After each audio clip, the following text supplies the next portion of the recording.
Don't breathe. If they hear you, you'll die. Marcus Hale froze as a strong hand yanked him into the darkness of a closet, the scent of lavender soap and panic filling his lungs.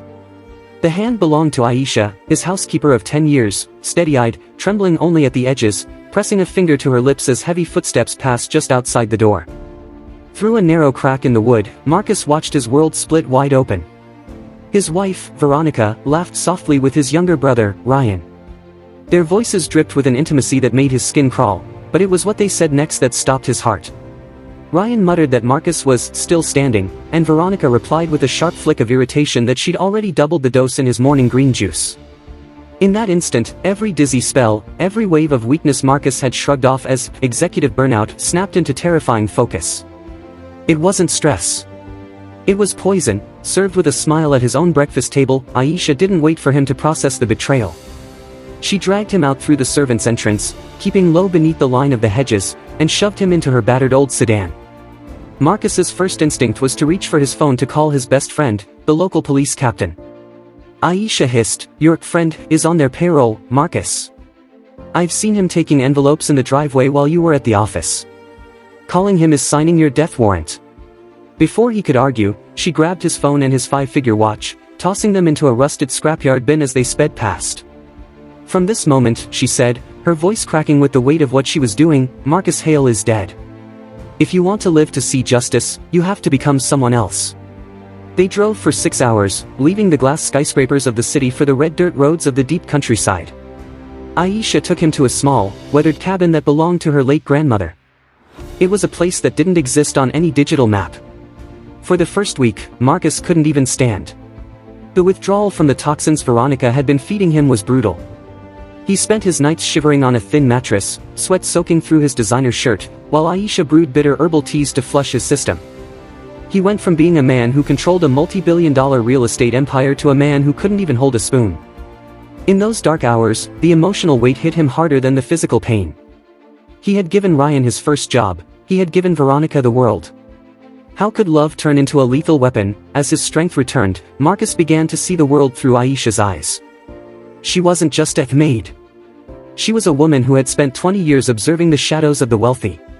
She told him how she had overheard the hushed phone calls, how she had found the vials in the trash, and how she had stayed silent only until she had a plan to get him out.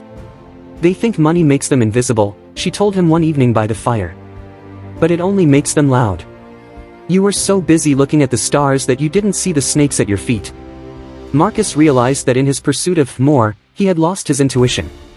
He had surrounded himself with mirrors that reflected his own success back at him, rather than windows that showed him the truth of the people around him. After a month, the fog lifted. Marcus's eyes were clear, his hands were steady, and his heart was cold. He knew that if he simply walked back into his life, they would kill him before he reached the front door. He needed a ghost's touch. He and Aisha began a meticulous game of chess. Using Aisha's son, a tech-savvy student in another state, they began to funnel information. Marcus knew every back door in his company's server. He began to subtly manipulate the stock, making it look like the company was failing. He watched from a distance, via a burner laptop, as Veronica and Ryan panicked. Greed is a frantic emotion. When the money started to disappear due to unexplained glitches, the two conspirators began to turn on each other. The climax came on the night of the company's 25th anniversary gala. Everyone believed Marcus had died in a tragic boating accident weeks prior, though no body had been found. Veronica was dressed in black silk, playing the grieving widow while preparing to sign the papers that would merge the company with the predatory firm Ryan had secretly set up. Just as the pen touched the paper, the lights in the grand ballroom flickered and died.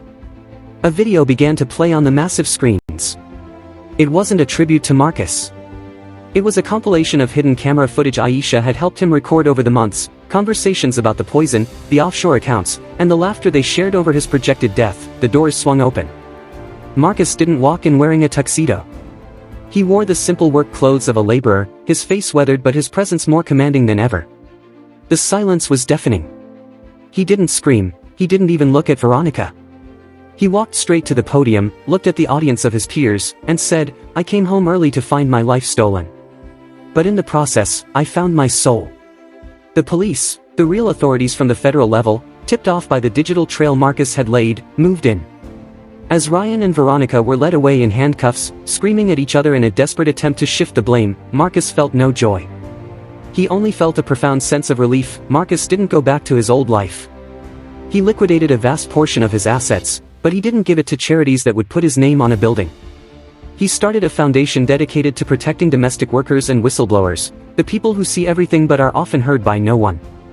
He bought Aisha a home of her own and made her a partner in his new ventures, not out of guilt, but out of a deep, earned respect. The millionaire who came home early learned the most expensive lesson of all, that the most valuable people in your life aren't the ones who toast to your success, but the ones who are willing to hide you in a dark closet when the world turns cold.